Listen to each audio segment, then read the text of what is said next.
ಮೂರನೇ ಹಂತದ ಶುದ್ಧೀಕರಿಸಿ ಕೆರೆಗಳಿಗೆ ನೀರು ತುಂಬಿಸುವ ಬಗ್ಗೆ ಕ್ಷೇತ್ರಕ್ಕೆ ಸಂಬಂಧಪಟ್ಟಂತೆ ಬಹಳ ಗಂಭೀರ ವಿಚಾರ.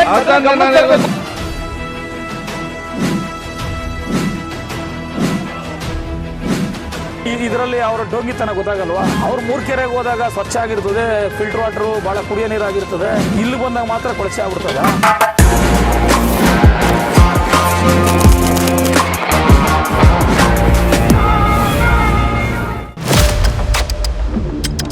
ಸಾಲು ಸಾಲು ಮನವಿಗಳಿಗೆ ಸ್ಪಂದಿಸಿದ ಶಾಸಕರ ನಡೆಗೆ ತಾಲೂಕಿನಾದ್ಯಂತ ಭಾರೀ ಪ್ರಶಂಸೆ.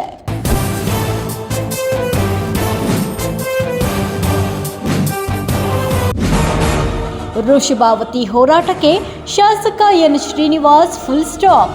ಕೆರೆಗಳ ಸಂರಕ್ಷಣೆಗೆ ಸಿಕ್ಕ ಜಯ.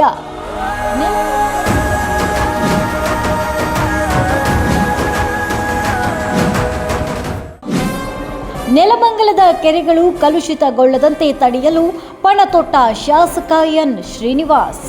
ಕಳೆದ ಕೆಲವು ದಿನಗಳಿಂದ ತಾಲೂಕಿನಾದ್ಯಂತ ತೀವ್ರ ಸ್ವರೂಪ ಪಡೆದುಕೊಂಡಿದ್ದ ವೃಷಭಾವತಿ ನದಿ ನೀರು ಹರಿಸುವ ವೃಷಭಾವತಿ ಯೋಜನೆಯ ವಿರುದ್ಧದ ಹೋರಾಟಕ್ಕೆ ಕೊನೆಗೂ ತಾರ್ಕಿಕ ಅಂತ್ಯ ಕಂಡಂತಿದೆ. ತಾಲೂಕಿನ ಟಿಬೇಗೂರು, ತಟ್ಟೆಕೆರೆ ಮತ್ತು ಗಂಗಮ್ಮನಗುಡಿ ಸೇರಿದಂತೆ ತಾಲೂಕಿನ 60ಕ್ಕೂ ಹೆಚ್ಚು ಕೆರೆಗಳ ರಕ್ಷಣೆಗಾಗಿ ಹೋರಾಟಗಾರರು ನಡೆಸುತ್ತಿದ್ದ ಸತತ ಪ್ರತಿಭಟನೆ ಮತ್ತು ಸಾಲು ಸಾಲು ಮನವಿಗಳಿಗೆ ಶಾಸಕ ಎನ್ ಶ್ರೀನಿವಾಸ್ ಅವರು ಸದನದಲ್ಲಿ ಧ್ವನಿಯಾಗುವ ಮೂಲಕ ಹೋರಾಟಕ್ಕೆ ಫುಲ್ ಸ್ಟಾಪ್ ಇಟ್ಟಿದ್ದಾರೆ. ಏತ ನೀರಾವರಿ ಯೋಜನೆಯಡಿ ಬೆಂಗಳೂರು ಗ್ರಾಮಾಂತರ ಜಿಲ್ಲೆ ನೆಲಮಂಗಲ ತಾಲೂಕಿನ ಕೆರೆಗಳಿಗೆ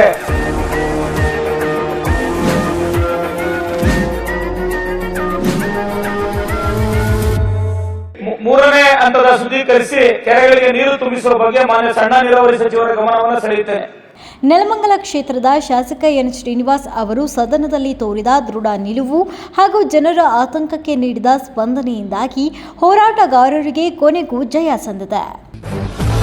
ಸದನದಲ್ಲಿ ಮೊಳಗಿದ ನೆಲಮಂಗಲದ ಧ್ವನಿ.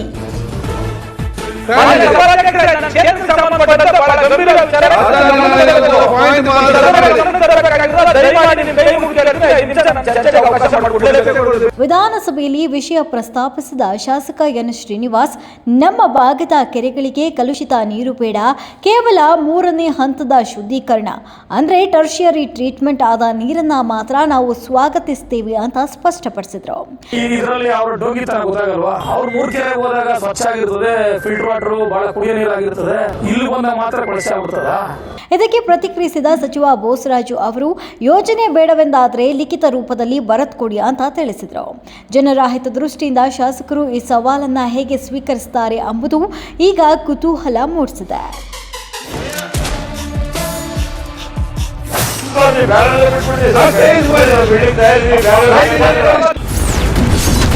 ಹಿಂದಿನ ಸರ್ಕಾರದ ನಡೆಗೆ ಆಕ್ಷೇಪ.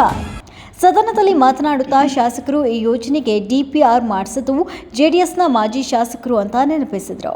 ಅಭಿವೃದ್ಧಿಯನ್ನು ಸಹಿಸಲಾಗಿದೆ, ಕೇವಲ ರಾಜಕೀಯ ಪಿತೂರಿಗಾಗಿ ಹೋರಾಟಕ್ಕೆ ಬೆಂಬಲ ನೀಡಲಾಗ್ತಿದೆಯೇ ಎಂಬ ಪ್ರಶ್ನೆಯನ್ನ ಎತ್ತಿದ್ರು. ಈ ವೇಳೆ ಶಾಸಕರ ಪ್ರಶ್ನೆಗಳಿಗೆ ಉತ್ತರಿಸಲಾಗದೆ ವಿರೋಧ ಪಕ್ಷದ ನಾಯಕರು ಮೌನಕ್ಕೆ ಶರಣಾಗಿದ್ದು ವಿಶೇಷವಾಗಿತ್ತು. ವೃಷಭಾವತಿ ಏತ ನೀರಾವರಿ ಯೋಜನೆಯಡಿ ಬೆಂಗಳೂರು ಗ್ರಾಮಾಂತರ ಜಿಲ್ಲೆ ನೆಲಮಂಗಲ ತಾಲೂಕಿನ ಕೆರೆಗಳಿಗೆ ನೀರು ತುಂಬಿಸುವ ಯೋಜನೆಯಡಿಯಲ್ಲಿ ಎರಡನೇ ಹಂತದ ಶುದ್ಧೀಕರಣದ ಬದಲಾಗಿ ಅವರು ಉತ್ತರ ಕೊಟ್ಟಿದ್ದಾರೆ, ಕ್ಲಾರಿಫಿಕೇಶನ್ ಇದ್ರೆ ಕೇಳಿ. ಮೂರನೇ ಹಂತದ ಶುದ್ಧೀಕರಿಸಿ ಕೆರೆಗಳಿಗೆ ನೀರು ತುಂಬಿಸುವ ಬಗ್ಗೆ ಮಾನ್ಯ ಸಣ್ಣ ನೀರಾವರಿ ಸಚಿವರ ಗಮನವನ್ನು ಸೆಳೆಯುತ್ತೇನೆ. ಒಂದು ನಿಮಿಷ ಅವ್ರು ಮಾತಾಡಕ್ಕೆ ಅವಕಾಶ ಕೊಡಿ ಸರ್, ದಯಮಾಡಿ. ಒಂದ್ ನಿಮಿಷ ನಾನು ಮಾತಾಡ್ತೀನಿ ಸರ್.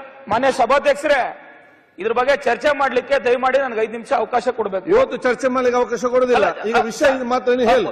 ಎರಡನೇ ನಿಮಿಷ ಸರ್, ಪಾಯಿಂಟ್ ಹೇಳಿ ಬಿಡಿ. ಅಲ್ಲ, ಚರ್ಚೆ ಗಂಭೀರ ಸಭಾಧ್ಯಕ್ಷರೇ, ನನ್ನ ಕ್ಷೇತ್ರಕ್ಕೆ ಸಂಬಂಧಪಟ್ಟಂತೆ ಬಹಳ ಗಂಭೀರ ವಿಚಾರ ಪಾಯಿಂಟ್ ಗಮನಕ್ಕೆ ತರಬೇಕಾಗಿರೋ ದಯಮಾಡಿ ನಿಮ್ ಕೈ ಮುಗಿದು ಕೇಳ್ತೀನಿ. 5 ನಿಮಿಷ ನನ್ನ ಚರ್ಚೆಗೆ ಅವಕಾಶ ಮಾಡಿಕೊಡ್ಲೇಬೇಕು. Calling attention. ಈ ವಿಚಾರ ಮೂರನೇ ಹಂತದ ಟ್ರೀಟ್ಮೆಂಟ್ ಅನ್ನ ನಾನು ಒತ್ತಾಯ ಮಾಡ್ಲಿಕ್ಕೆ ಕಾರಣ ಏನು ಅಂತಕ್ಕಂಥದ್ದನ್ನ ಸದನದ ಗಮನಕ್ಕೆ ತರಲಿಕ್ಕೆ ಬಯಸ್ತೇನೆ. ನಾನು ಏನು ಸಚಿವರು ಸದನದ ಗಮನಕ್ಕೆ ಈಗ ಉತ್ತರ ಕೊಟ್ಟರು, ಇದು ಒಳ್ಳೆ ಯೋಜನೆ, ಚಿಕ್ಕಬಳ್ಳಾಪುರ ಮತ್ತೆ ಕೋಲಾರ ಭಾಗದಲ್ಲಿ ಅನುಕೂಲ ಆಗಿದೆ ಅಂತರ್ಜಲ ವೃದ್ಧಿ ಆಗ್ಲಿಕ್ಕೆ ಅಂತ ಹೇಳಿ ನಾನು ಶಾಸಕನಾದ ಮೇಲೆ ಇಂದಿನ ಸರ್ಕಾರದ ಯೋಜನೆಯನ್ನ ಇಂದಿನ ಶಾಸಕರಿದ್ದಂತ ಅವಧಿಯಲ್ಲಿ ಮಂಜೂರಾಗಿದ್ದಂತ ಯೋಜನೆಯನ್ನ ನಾನು ಮುಂದುವರಿಸಿದ್ದು ಅಧ್ಯಕ್ಷರೇ. ಯೋಜನೆ ಅನುಷ್ಠಾನಕ್ಕೆ ಭೂಮಿ ಪೂಜೆ ಮಾಡಿ ಕಾರ್ಯ ಸ್ಟಾರ್ಟ್ ಮಾಡಿದ್ಮೇಲೆ ಅಧ್ಯಕ್ಷರೇ, ನನ್ನ ಕ್ಷೇತ್ರದಲ್ಲಿ ಬಿಜೆಪಿಯ ಮುಖಂಡರುಗಳು ಕಾರ್ಯಕರ್ತರು ಅಲ್ಲಿನ ನನ್ನ ವಿರುದ್ಧ ಸೋತಂತ ಜೆಡಿಎಸ್ ಪಕ್ಷದ ಮಾಜಿ ಶಾಸಕರು ಹಿಂದೆ ಅವ್ರ ಕಾಲದಲ್ಲೇ ಈ ಯೋಜನೆಯನ್ನ ಡಿಪಿಆರ್ ಮಾಡಿಸಿ ಹಲವಾರು ಸಭೆಗಳನ್ನ ಮಾಡಿಸಿದಂತವರು ಶಾಸಕರು ನಮ್ಮ ಕ್ಷೇತ್ರದ ಕೆರೆಗಳಿಗೆ ಮತ್ತೆ ಕಾಂಗ್ರೆಸ್ ಸರ್ಕಾರ ವಿಷ ನೀರನ್ನ ಕಕ್ಕಸ್ ನೀರನ್ನ ರಾಸಾಯನಿಕ ಕಾರಕವಾಗಿರ್ತಕ್ಕಂಥ ನೀರನ್ನ ತುಂಬಿಸಿ ನಮ್ಮ ಕ್ಷೇತ್ರದ ಜನತೆಯ ಭವಿಷ್ಯಕ್ಕೆ ತೊಂದರೆಯನ್ನ ತಂದೊಡ್ತಾ ಇದ್ದಾರೆ. ಮತ್ತೆ ನಮ್ಮ ಕ್ಷೇತ್ರದ ಜನತೆಯ ಭವಿಷ್ಯವನ್ನ ಹಾಳು ಮಾಡ್ತಾ ಇದ್ದಾರೆ. ಇದನ್ನ ರದ್ದು ಮಾಡಬೇಕು, ಇದನ್ನ ನಿಲ್ಲಿಸಬೇಕು ಅಂತ ದಿನನಿತ್ಯ ಹೋರಾಟ ಸಾಮಾಜಿಕ ಜಾಲತಾಣದಲ್ಲಿ ಮತ್ತೆ ಕ್ಷೇತ್ರದಲ್ಲಿ ಜನರನ್ನ ದಿಕ್ಕು ತಪ್ಪಿಸಲಿಕ್ಕೆ ಪ್ರಯತ್ನ ಮಾಡ್ತಾ ಇದ್ದಾರೆ ಅಧ್ಯಕ್ಷ. ಇದಕ್ಕೆ ನಾನು ಸಾರ್ವಜನಿಕವಾಗಿ ಹಲವಾರು ರೀತಿಯ ಸಭೆಗಳನ್ನ ಮಾಡಿ ಅಧಿಕಾರಿಗಳ ಗಮನಕ್ಕೆ ಸಂದಂತ ಸಂದರ್ಭದಲ್ಲಿ ಅಧಿಕಾರಿಗಳು ಇದಕ್ಕೆ ಸ್ಪಷ್ಟೀಕರಣವನ್ನು ಕೊಡ್ತಕ್ಕಂಥ ಕೆಲಸವನ್ನ ಮಾಡಲಿಲ್ಲ ಅಧ್ಯಕ್ಷರೇ. ಹಲವಾರು ರೀತಿಯ ನಾನು ವಿನಂತಿ ಮಾಡ್ಕೊಂಡು ಈ ತರದ ಏನು ತೊಂದರೆ ಅಂತ ಹೇಳ್ತಿದ್ದಾರೆ, ಇದು ಸತ್ಯನಾ ಏನೋ? ನಾನು ಮೊದಲನೇ ಬಾರಿ ಶಾಸಕ, ನನಗೆ ಅಪಾರವಾಗಿರ್ತಕ್ಕಂಥ ಅನುಭವ ಇಲ್ಲ, ಇದ್ರ ಬಗ್ಗೆ ಡೆಪ್ತ್ ನಾಲೆಡ್ಜ್ ಇಲ್ಲ. ನೀವು ಇದಕ್ಕೆ ಬಗ್ಗೆ ಮುತುವರ್ಜಿ ವಹಿಸಿ ಇದನ್ನ ಬಗೆಹರಿಸಿ ಅಂತ ಹೇಳಿದೆ ಅಧ್ಯಕ್ಷ. ಬೇಕಾ ಬೇಡವಾ ಸರ್? ಒಂದ್ ನಿಮಿಷ, ಇದು ನಾನು ಬಹಳ ಗಂಭೀರ ಇದೆ ಸರ್, ದಯಮಾಡಿ ನನಗೆ ಡಿಸ್ಟರ್ಬ್ ಮಾಡಬೇಡಿ. ಪ್ರಾಬ್ಲಮ್ ಇತ್ತೆ ತಗೊಳ್ಳಿ ಆಗ್ತದ. ಬಿಜೆಪಿ ಸರ್ಕಾರದಲ್ಲಿ ಮಂಜೂರಾದಂತ ಯೋಜನೆ, ಇಂದಿನ ಶಾಸಕರು ಡಿಪಿಆರ್ ಮಾಡಿಸಿ ಅದ್ರ ಬಗ್ಗೆ ಸಭೆ ಮಾಡಿದಂತ ಯೋಜನೆಯನ್ನ ಕಾಂಗ್ರೆಸ್ ಸರ್ಕಾರ, ಕಾಂಗ್ರೆಸ್ ಶಾಸಕ ವಿಷ ನೀರನ್ನ ಕೊಡ್ತಾ ಇದ್ದಂತ ಸಂದರ್ಭದಲ್ಲಿ ನನ್ನ ಮೇಲೆ ಬರ್ಬೇಕಾದ್ರೆ ನಾನೇ ಅದನ್ನು ಒಪ್ಕೋಬೇಕು ಅಧ್ಯಕ್ಷರೇ? ನಂದೇನಿದೆ ತಪ್ಪು? ಬಿಜೆಪಿ ಸರ್ಕಾರದ ಅಶೋಕಣ್ಣ ಇಲ್ಲೇ ಇದ್ದಾರೆ, ಅಶ್ವಥ್ ನಾರಾಯಣ ಅವರು ಇಲ್ಲೇ ಇದ್ದಾರೆ, ಅವ್ರು ಮಾನ್ಯ ಸಂಸದರು, ಅಂದಿನ ನಮ್ಮ ಜಿಲ್ಲಾ ಉಸ್ತುವಾರಿ ಸಚಿವರು, ಅವ್ರು ಬಂದು ನಮ್ದೇ ಸರ್ಕಾರದ ಯೋಜನೆ ಅಂತಾರೆ. ಅಲ್ಲಿ ಅವ್ರ ಪಕ್ಷದ ಕಾರ್ಯಕರ್ತರು, ಮುಖಂಡರು, ಕೆಲವು ಜನನ ಸಂಘಟನೆಯನ್ನ ಕೂಡ್ಕೊಂಡು ಇದು ಶಾಸಕರು ಕೊಳಚೆ ನೀರು ಕಕ್ಕಸ್ ನೀರು ಕೊಡ್ತಾವ್ರೆ ಅನ್ನೋದು ಯಾವ ನ್ಯಾಯ ಅಧ್ಯಕ್ಷರೇ? ಅಶೋಕಣ್ಣ ಅವ್ರು ಉತ್ತರ ಕೊಡ್ಬೇಕಿತ್ತು ಅದಕ್ಕೆ. ಇದು ಸರಿನಾ? ಹಂಗೇನಾದ್ರೂ ಒಳ್ಳೆ ಅದು ವಿಷಯ ಅನ್ನೋದಾಗಿದ್ರೆ, ಹಂಗೇನಾದ್ರೂ ಅದು ಸರಿ ಇಲ್ಲ ಅನ್ನೋದಾಗಿದ್ರೆ ಅವ್ರಿಗೆ ಆ ಕ್ರೆಡಿಟ್ ಹೋಗ್ಬೇಕು. ಸರಿ ಇಲ್ದಿದ್ನ ನೆಲಮಂಗಲು ಕೊಟ್ರಲ್ಲ, ಯಾಕೆ ಕೊಟ್ರು ಅಂತಂದು ಅವ್ರು ಹೇಳ್ಬೇಕು. ಸರಿ ಇದ್ರೆ ಈ ಸದನಕ್ಕೆ ಕೇಳಬೇಕು. ಇದ್ರ ಜೊತೆಯಲ್ಲಿ ಇತ್ತೀಚೆಗೆ ಯಾರೋ ನಿವೃತ್ತ ನ್ಯಾಯಾಧೀಶರು, ಯಾರೋ ವಿಜ್ಞಾನಿಗಳು, ಯಾರೋ ರೈತರ ಮುಖಂಡರುಗಳು ಕರ್ಕೊಂಡ್ಬಂದ್ಬಿಟ್ಟು ಅಲ್ಲಿ ಹೋರಾಟ. ಯಾವ ರೀತಿ ಹೋರಾಟ ಅಂತ ಅಂದ್ರೆ ಪ್ರಾಣ ಹೋಗ್ಬಿಡ್ಲಿ ಅಂತಾರೆ. ಮಾಡಿದ್ದು ಅವರೇ ಸ್ವಾಮಿ, ಅವ್ರ ಸರ್ಕಾರ, ಮಾಜಿ ಶಾಸಕರು ಮಾಡಿದ್ದು. ಈ ಆರೋಪ ನಾನೇ ಕೂತ್ಕೋಬೇಕು? ಅದಕ್ಕೋಸ್ಕರ ಇವತ್ತು ನಾನು 3ನೇ ಹಂತದ ಟ್ರೀಟ್ಮೆಂಟ್ಗೆ ಒತ್ತಾಯ ಮಾಡ್ತಾ ಇದ್ದೀನಿ. ಇದರ ಜೊತೆಯಲ್ಲಿ ಅಧ್ಯಕ್ಷರೇ, ಇದರ ಜೊತೆಯಲ್ಲಿ ಒಂದು ಬೋರ್ಡ್ ಅಧ್ಯಕ್ಷರೇ, ಈ ನೀರು ದನ ಕುರುಗಳು ಕುಡಿಯಕ್ಕೆ ಯೋಗ್ಯ ಅಲ್ಲ, ಇದರಿಂದ ಕ್ಯಾನ್ಸರ್ ಬರ್ತದೆ, ಇದರಿಂದ ಅಂಗವಿಕಲರ ಮಕ್ಕಳು ಹುಡ್ತಾರೆ ಅಂತ ಹೇಳ್ತಾರೆ. ಈ ನನ್ನ ವಿಧಾನಸಭಾ ಕ್ಷೇತ್ರದಲ್ಲಿ 68 ಕೆರೆಗಳನ್ನ ಈ ಯೋಜನೆ ಅಡಿಯಲ್ಲಿ ತುಂಬಿಸ್ತಾ ಇದ್ದಾರೆ ಅಧ್ಯಕ್ಷರೇ. ಈ 68 ಕೆರೆಗಳು ಪ್ರಾಥಮಿಕವಾಗಿ 51 ಕೆರೆ, ಎಲ್ಗೂ ನೀರು ಹೋಗಲ್ಲ. ಮೊದಲು ಬರದೆ ನನ್ನ ವಿಧಾನಸಭಾ ಕ್ಷೇತ್ರಕ್ಕೆ. ಇದೇ ಮುಂದುವರೆದು ಹೋದ್ರೆ ರಾಜರಾಜೇಶ್ವರಿ ನಗರ ವಿಧಾನಸಭಾ ಕ್ಷೇತ್ರಕ್ಕೆ ಹೋಗುತ್ತೆ, ಯಶವಂತಪುರ ವಿಧಾನಸಭಾ ಕ್ಷೇತ್ರಕ್ಕೆ ಹೋಗುತ್ತೆ, ಕೆಸಿ ವ್ಯಾಲಿ, HN ವ್ಯಾಲಿಲಿ ಮೊನ್ನೆ ಶಿಡ್ಲಘಟ್ಟದಲ್ಲಿ ಪೂಜೆ ಮಾಡಿದ್ದಾರೆ, ಅಲ್ಲಿ ವಿರೋಧ ಇಲ್ಲ. ನನ್ನ ಕ್ಷೇತ್ರದಲ್ಲಿ ಸುಮ್ಮನೆ ರಾಜಕೀಯ ಕಾರಣಕ್ಕೆ, ಯಾಕೆಂದ್ರೆ ನೆಲಮಂಗಲದಲ್ಲಿ ಶಾಸಕರಾಗಿ ನಮ್ಮ ಸರ್ಕಾರದ ಆಶೀರ್ವಾದದಿಂದ ಒಳ್ಳೆ ಉತ್ತಮವಾದಂತ ಕೆಲಸ ಮಾಡ್ತಾ ಇರ್ತಕ್ಕಂಥ ಸಂದರ್ಭದಲ್ಲಿ ಅದನ್ನ ಸಹಿಸ್ಕೊಳಕ್ಕಾಗದೆ ಮಾಡ್ತಾ ಇದ್ದಾರೆ ಅಂತಕ್ಕಂಥದ್ದು ನಾನು ತಿಳ್ಕೊಂಡಿದ್ದೆ. ಯಾವಾಗ ನಿವೃತ್ತ ನ್ಯಾಯಾಧೀಶರು, ಆಮೇಲೆ ಕೆಲವೊಬ್ರು ಯಾರೋ ವೈದ್ಯರು ರಾಜಕಾರಣ ಪ್ರವೇಶ ಮಾಡಿಬಿಟ್ಟವ್ರೆ, ಅವ್ರು ಬಂದ್ಬಿಟ್ಟು ಭವಿಷ್ಯದಲ್ಲಿ ತೊಂದರೆ ಅಂತಾರೆ. ಇದೆಲ್ಲ ದಿಕ್ತಪ್ಪಿಸಿದ್ರಿಂದ ನನ್ನ ಕ್ಷೇತ್ರದ ಜನಕ್ಕೆ ಗೊಂದಲ ಆಗಿದೆ, ನನ್ನ ಕ್ಷೇತ್ರದ ಜನಕ್ಕೆ ಅನುಮಾನ ಬಂದಿದೆ. ಹಾಗಾಗಿ 3ನೇ ಹಂತದ ಟ್ರೀಟ್ಮೆಂಟ್ ಅನ್ನ ಮಾಡಿ ನೀರು ಕೊಡಬೇಕು. 3ನೇ ಹಂತದ ಟ್ರೀಟ್ಮೆಂಟ್ ಅನ್ನ ಮಾಡಿ ನೀರು ಕೊಡೋದಾದ್ರೆ ಕೊಡ್ಲಿ, ಇಲ್ಲ ಅಂತದಾದ್ರೆ ಈ ಪೈಪ್ ಲೈನ್ ಹೆಂಗಿದ್ರು ಮಾಡಿದಾರಲ್ಲ, ಆ ಪೈಪ್ ಲೈನ್ ಮುಂದಿನ ದಿನಗಳಲ್ಲಿ ನಾನು ಈಗಾಗಲೇ ಮಾನ್ಯ ಉಪಮುಖ್ಯಮಂತ್ರಿಗಳು, ಜಲ ಸಂಪನ್ಮೂಲ ಸಚಿವರನ್ನ ವಿನಂತಿ ಮಾಡಿದ್ದೇನೆ. ಎತ್ತಿನ ಹೊಳೆಯಿಂದ ನಮ್ಗೆ ನೀರನ್ನ ಕೆರೆ ತುಂಬಿಸಲಿಕ್ಕೆ ಕೊಡಬೇಕು. ಮತ್ತೆ ನಮ್ಮ ಸಿದ್ದರಾಮಣ್ಣ ಅವರ 13ರಿಂದ 18ನೇ ಅವಧಿಯಲ್ಲಿ ಶ್ರೀರಂಗ ಏತ ನೀರಾವರಿ ಯೋಜನೆ ಆಗಿತ್ತು. ಆ ಶ್ರೀರಂಗ ಏತ ನೀರಾವರಿ ಯೋಜನೆಯಿಂದ ಸೋಲೂರು ಹೋಬಳಿಯ ಕೆರೆಗಳಿಗೆ ನೀರನ್ನ ತುಂಬಿಸಿ ಅಧ್ಯಕ್ಷ ಒಂದೇ ಒಂದು ನಿಮಿಷ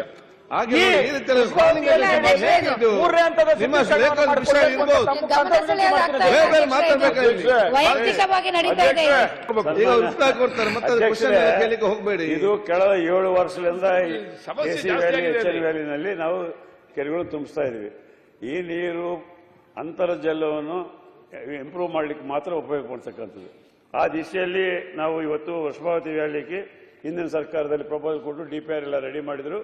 ಅದು ಮುಂದೆ ಬಂದ ನಂತರ ನಾವು ಅದಕ್ಕೆ ಹಣ ಒದಗಿಸಿ ಕ್ಲಿಯರೆನ್ಸ್ ಮಾಡಿ ನಾವು ಪ್ರಾರಂಭ ಮಾಡಿದ್ವಿ. ಸೊ ಈಗ ಅವ್ರಿಗೆ ಟೋಟಲ್ ಹೊಸಬಾದ್ ವ್ಯಾಲಿಯಲ್ಲಿ 243 MLD ನಮಗೆ ಸರಬರಾಜು ಆಗ್ತದೆ. ಅದರಲ್ಲಿ 70 ಕೆರೆಗಳಿಗೆ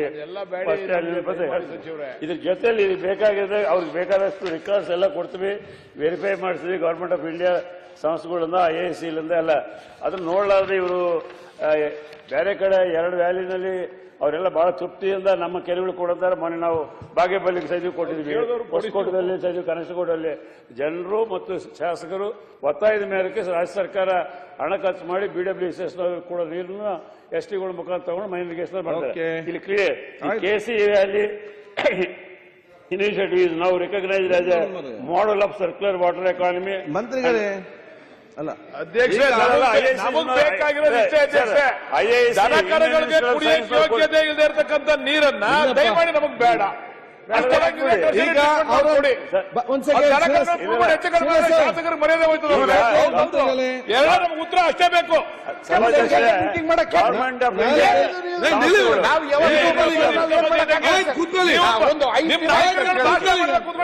ಇಂಡಿಯಾ ಮಾಡಿ ಮತ್ತೆ ನಿಮ್ಗೆ ಏನು ಈಗ ಅದು ರಾಜಕೀಯ ಸಮಸ್ಯೆ ಅವ್ರು ಹೇಳ್ತಾ ಇದ್ದಾರೆ.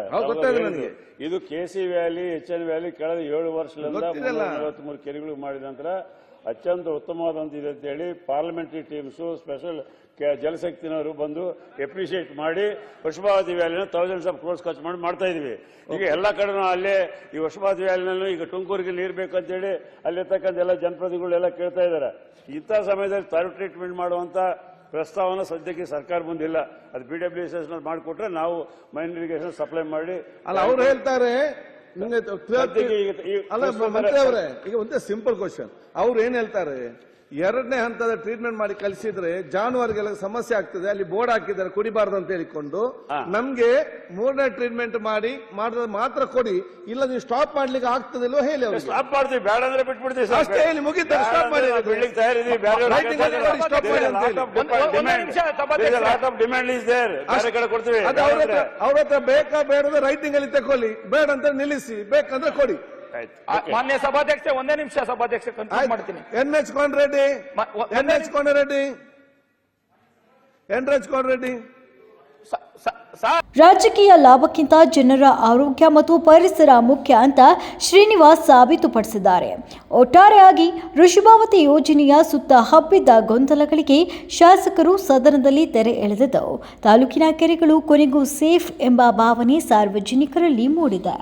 3ನೇ ಹಂತದ ಶುದ್ಧೀಕರಿಸಿ ಕೆರೆಗಳಿಗೆ ನೀರು ತುಂಬಿಸುವ ಬಗ್ಗೆ ಕ್ಷೇತ್ರಕ್ಕೆ ಸಂಬಂಧಪಟ್ಟಂತೆ ಬಹಳ ಗಂಭೀರ ವಿಚಾರ.